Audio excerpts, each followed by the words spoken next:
Baik Amy, mungkin ada yang perasan minggu lepas keadaan udara kita macam agak tercemar sikit dengan jerebu sebab macam ada kabut-kabut sikit dan kalau kita ikutkan bacaan IPU pun memang ada kawasan yang mencecah lebih daripada 100, maksudnya level sederhana dan kali ini di Kelang mencatatkan 144 IPU-nya. Jadi walaupun tak tinggi ataupun diklasifikasikan sebagai tak bahaya, tapi ada juga dia punya kesan dia. Betul. Dan yang apa yang kita mahu memberikan kesedaran kepada masyarakat khususnya is prevention is better than cure. Betul. Ataupun al-wiqayah khairun minal ilaj, iaitu mencegah adalah lebih baik daripada mengubati, insya-Allah. Okey, kita bersama dengan tetamu kita iaitu Dr. Ahmad Izwanuddin Ismail yang merupakan pakar perbanding perubatan respiratory Hospital Pakar KPJ Rawang. Assalamualaikum doktor. Waalaikumsalam warahmatullahi wabarakatuh. Doktor, hari ini kita nak cerita pasal bahaya jerebu. Tak tahulah bahaya ke, tak bahaya ke, tapi macam pening-pening, batuk-batuk. Jadi apa yang dikatakan jerebu tu bahaya? Jerebu sebenarnya adalah kumpulan partikel-partikel yang berada di atmosfer kita. Partikel ini boleh termasuk habuk, debu, asap-asap daripada kenderaan dan juga yang paling penting adalah kita panggil zarah-zarah kotor ataupun kalau bahasa saintifiknya PM10 atau PM2.5. PM10 saiz ni saya akan tunjukkan lepas ini. Bila kita bandingkan dengan saiz rambut kita, PM10 dan PM2.5 ni adalah salah satu zarah-zarah kotor yang boleh menyebabkan masalah kesihatan yang berkaitan dengan masalah jerebu ini. Zarah-zarah ini boleh terkumpul daripada proses semula jadi di alam kita dan juga kesan daripada sifat manusia juga. Dengan kita melakukan pemekaran terbuka daripada asap pencemaran, daripada asap-asap kilang dan sebagainya. Okey. Ini yang kita tanya macam apa yang maksudkan dengan bahaya jerebu ni? Dia bahaya jerebu ni jika kita terdedah secara berterusan kepadanya. Dan juga mereka yang bergolongan berisiko tinggi termasuk kanak-kanak, orang tua, wanita mengandung dan juga mereka yang mempunyai masalah kesihatan berkaitan paru-paru terutama asma, bronkitis, mereka mengalami masalah lemah jantung dan sebagainya. Mereka ini adalah golongan yang berisiko tinggi dan bila terdedah kepada jerebu yang berterusan secara berpanjangan dia boleh menyebabkan masalah kesihatan yang berterusan. Jadi adakah cara untuk kita kurangkan kesan jerebu tu adalah dengan memakai, adakah cukup sekadar untuk kita pakai penutup mulut tu kan yang biasa kita dapat dekat pasaran, adakah itu pun dah cukup memadai untuk mengelak? Penutup mulut tu adalah salah satu cara untuk kita mengelakkan daripada kesan daripada jerebu ini. Selain daripada ada beberapa lagi nasihat seperti tidak mendedahkan diri kita kepada atmosfera di luar, maknanya kita bersukan daripada instead of kita bersukan di luar, kita bersukan di dalam gym, maknanya mengurangkan indoor activity, mengurangkan exposure kita kepada atmosfera jerebu yang kotor di luar. Okay. Dan ini adalah kesan-kesan yang boleh kita dapat daripada masalah jerebu ini. Biasanya daripada kesan jerebu yang berterusan, kita boleh mengalami simptom-simptom seperti gatal-gatal di kerongkong, masalah sukar bernafas, mata kadang-kadang terasa pedih, kadang berair, kulit pun kadang-kadang rasa gatal-gatal dan sebagainya. Dan benda-benda ini adalah sesuatu yang common bila kita terdedah kepada masalah jerebu, terutama bila indeks IPU kita di tahap bahaya. Dan saya rasa saya juga agak terkesan kot dengan kesan jerebu pada minggu Antaranya mana? Memang macam ada macam mata berair, lepas tu macam sinus ke apa, hidung ada bersin apa semua. Macam nak macam tapi tak sesama, tapi macam gatal nak bersin. Betul. Mungkin itulah antara kesan-kesan dia lah. Dan doktor menyebut tentang indeks pencemaran udara tadi ataupun IPU yang dikategorikan sebagai sihat, sederhana, tidak sihat. Dan sebenarnya kalau ikut nombor tu berapa? Macam mana kita nak kategorikan berdasarkan kepada nombor IPU? Kalau ikut indeks IPU, dia ada beberapa bacaan. Yang paling baik adalah 0 hingga 50. Bila saya cek indeks IPU pagi ni, ada 2 spot sahaja di Malaysia yang indeks baik di Sabah. Sabah, di pantai barat Sabah. Mungkin keadaan sana amat baik sekarang ini.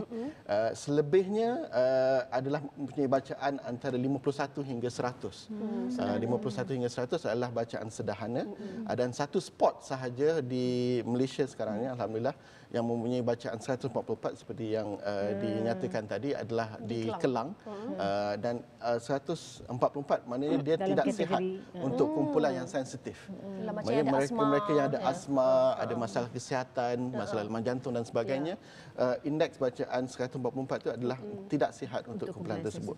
Selebihnya 151 ke 200 adalah indeks tidak sihat, 200 ke 300 sangat tidak sihat, dan 300 ke atas adalah berbahaya, dan mungkin kerajaan akan declare emergency untuk mengelakkan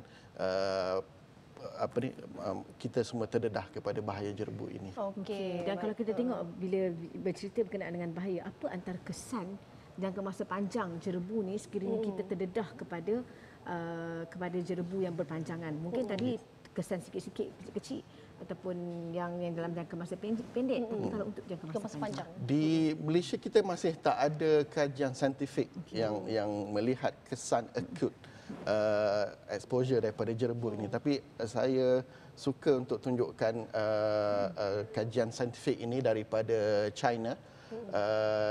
Dia dipublishkan dalam majalah jurnal Nature. Nature ni salah satu top jurnal lah dalam kalau kita kira medical.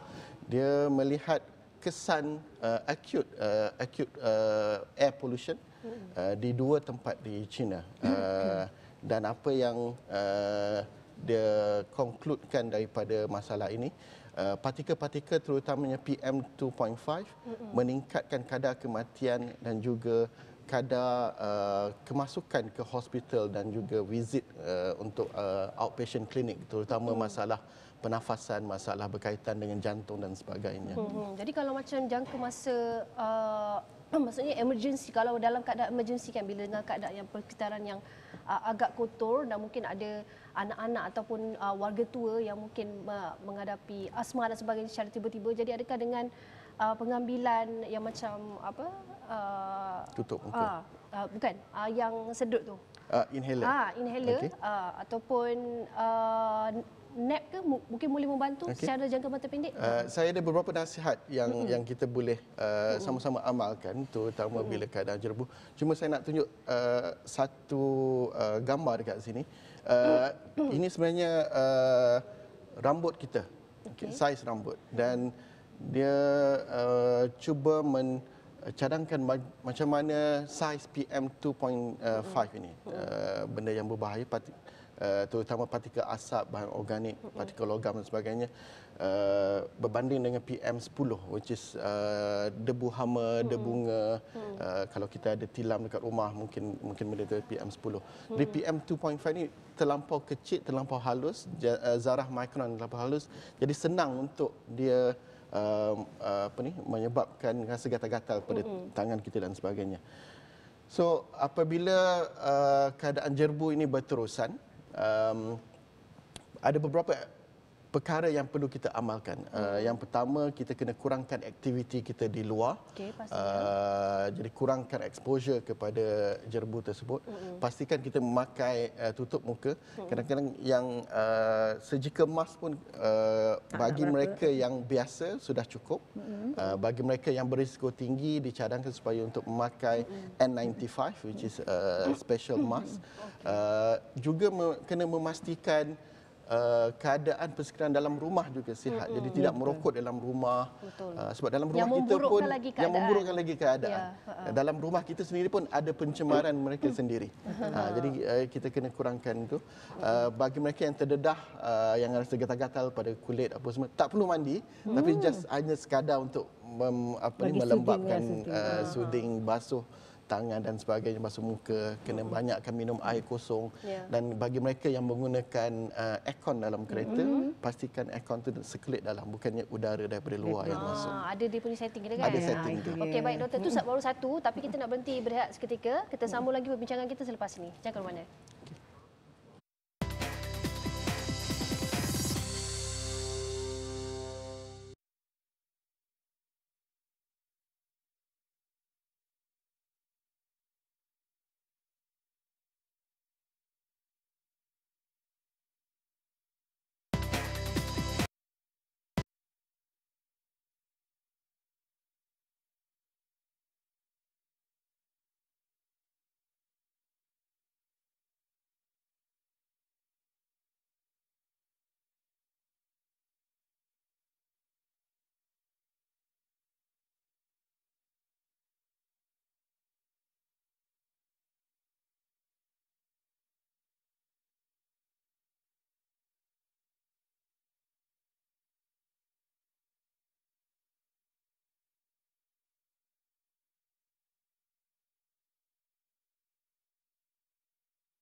Okey, kembali kita dalam bahaya jerebu. Kadang-kadang kita fikir kat luar je kot. Mungkin pencemaran tu berada di luar. Tapi sebenarnya pencemaran boleh juga berlaku dalam rumah. Ya, salah satunya dengan asap rokok lah. Betul.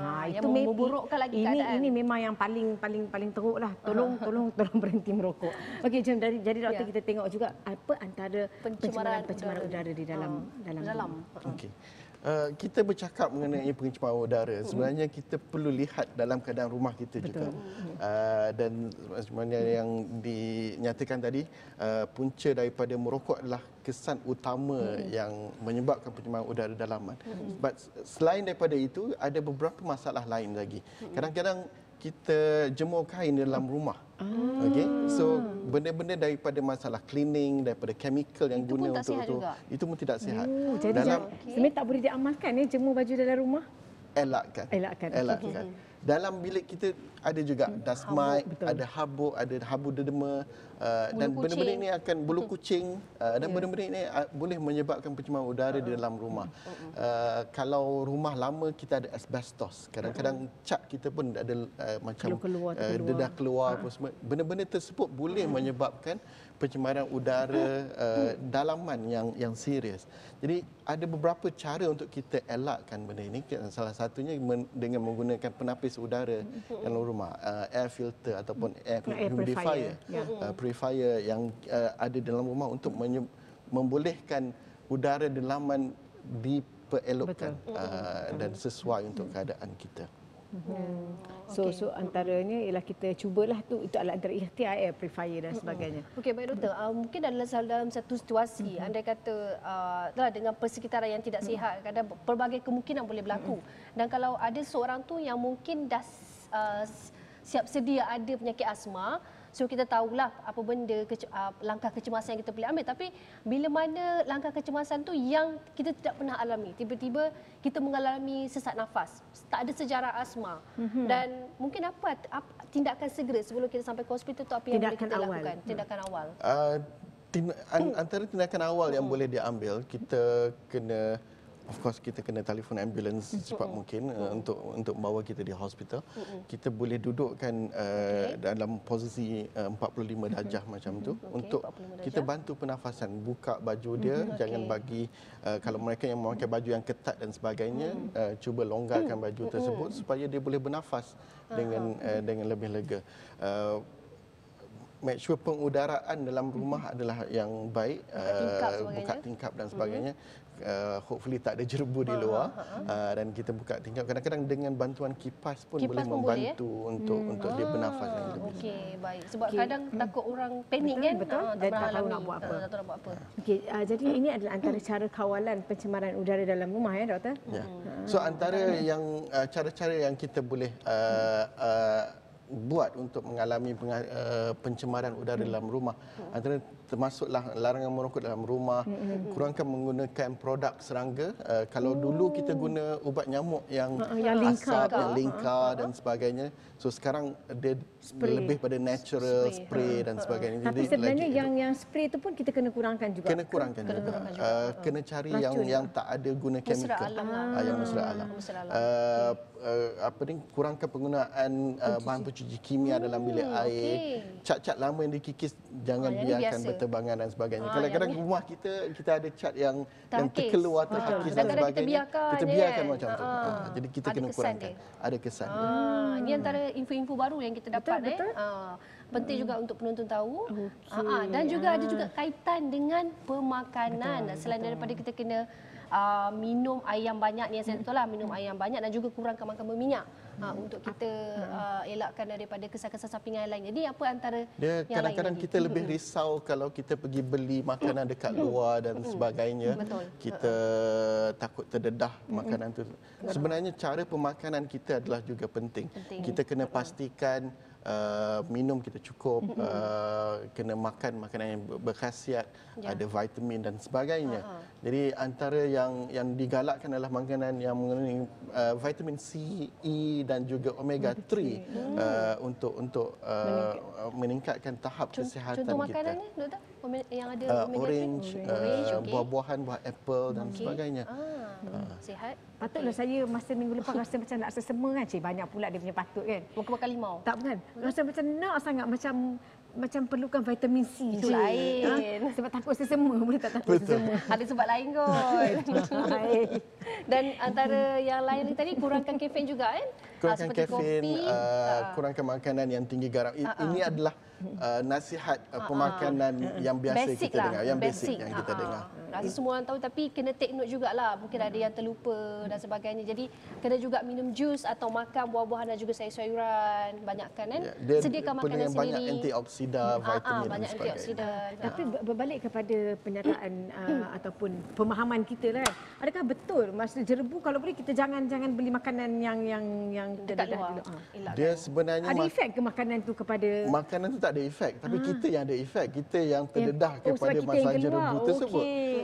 Dia bukannya makanan tersebut yang terdedah kepada jerebu faham. dan sebagainya, tapi kita sendiri yang mendedahkan diri kita pergi Keluar. beratur dekat luar. Kadang-kadang kalau yang favorite tu dia kena queue lama dan sebagainya, jadi kita mendedahkan diri kita kepada masalah jerebu tersebut. Tapi basically makanan tu tidak InsyaAllah tak. terdedak. Tak direct. Okey, takut salah faham pula kan. Jangan salah faham itu. Weh, tak boleh ni makanan tu ni kan jerebu ni, donat tu dah terdedah ni.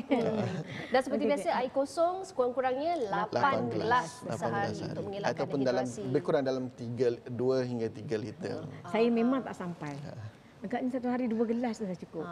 Itu namanya habit Itu tak juga. cukup. Kita kena Kena didik tukar diri habit, kita. betul. Daripada Saya anak cakap kecil 2 lagi. hingga 3 liter because kadang-kadang kita makan tengah hari, kita ada sup, ada sayur-sayuran, itu pun sumber air juga. Tapi biasanya kita kena aim dalam 2 liter lebih kurang macam tu. Okey. Okey, baik. Yang seterusnya? Dan seterusnya? Nasihat umum. So antara nasihat umum bila masalah jerebu ni berterusan lagi, yang pertama kita kena pastikan indeks IPU kita. Kita boleh, kalau kita letak Google search, salah satu yang saya check tadi yang 144 tu adalah daripada APIMS, apims.doe.gov.my. Itu adalah daripada Kementerian Persekitaran Alam Sekitar kita. Kena elakkan aktiviti di luar, bersukan dan sebagainya. Kita boleh still bersukan, kita boleh lakukan di gym, di dalam dan sebagainya. Cuba tutup tingkap dan ruang untuk elakkan jerebu ini daripada masuk ke dalam indoor. Kalau di dalam rumah kita gunakan penapis air, air purifier dan sebagainya. Dan juga jika kita menggunakan aircon di rumah, pastikan filter kita sentiasa dicuci. Kadang-kadang kita pakai aircon tu pun dah berabuk. berapa puluh tahun tak pernah dicuci, tak pernah diselenggara dan sebagainya. So, itu antara yang matlamat yang perlu diambil. Bagi mereka yang mempunyai masalah kesihatan kronik, masalah paru-paru, masalah lemah jantung dan sebagainya, pastikan ubat-ubat diambil mengikut nasihat doktor yang diberikan. Jadi kadang-kadang penyakit asma, kalau asma tersebut dikontrol dengan eloknya dengan inhaler dan sebagainya, mungkin dia tak ada kesan daripada jerebu, ataupun kalau jerebu yang terlampau tinggi bahawa dia mempunyai masalah kesihatan dan sebagainya. Jadi caranya adalah dengan mengambil pengambilan ubat yang berterusan mengikut jadual yang ditetapkan. Juga yang seperti yang kita bincang tadi mengenai pemakanan, pastikan jumlah air yang diambil adalah mencukupi. Dan nasihat utama kepada para lelaki di luar, jangan merokok dalam rumah. Supaya udara dalam rumah kita kekal pada tahap sihat untuk bukan kita sahaja tapi kepada ahli keluarga kita. Dan saya ingin menambah ya doktor, bukan setakat jangan merokok dalam rumah, jangan juga merokok di tempat awam. Betul. Betul. Kan kadang-kadang kita ada anak kecil, kalau bukan anak kecil pun kita. Betul. Third party itu adalah lebih bukan dia je yang sakit, orang yang di sekeliling orang dia di pun sekeliling yang berkesan. Dan juga yang terakhir, sekiranya jerebu berterusan, pakai topeng penutup muka jika perlu keluar rumah. Jadi kalau ikutkan sekarang masih lagi di tahap yang terkawal lah. Jadi topik pada hari ini untuk panduan anda di masa depan dan juga nasihat-nasihat umum yang doktor beritahu tadi, mudah-mudahan kita mengambil pengajaran dan juga lebih berhati-hati lepas ini dan ambil langkah pencegahan, Betul. tips pemakanan, tips macam mana nak keluar rumah kalau jerebu. Lepas tu kalau dalam rumah tu sendiri pun ada juga langkah pencegahan, cuci aircon dan juga tak merokok dalam rumah. Dan juga apa tadi banyak lagi kan yang dikongsikan oleh doktor sebentar tadi. Okey, baik, terima kasih banyak doktor di atas pencerahan tu tadi. InsyaAllah akan datang kita bincang lagi topik yang lebih menarik. InsyaAllah. Okay. Baik, terima kasih banyak Dr. Ahmad Izwanuddin Ismail, pakar perunding perubatan respiratory Hospital Pakar KPJ Rawang. Ya, kita nak berhenti berehat sikit ya, Mi? Kembali selepas ini. Topiknya anak Anak lambat cakap. bercakap.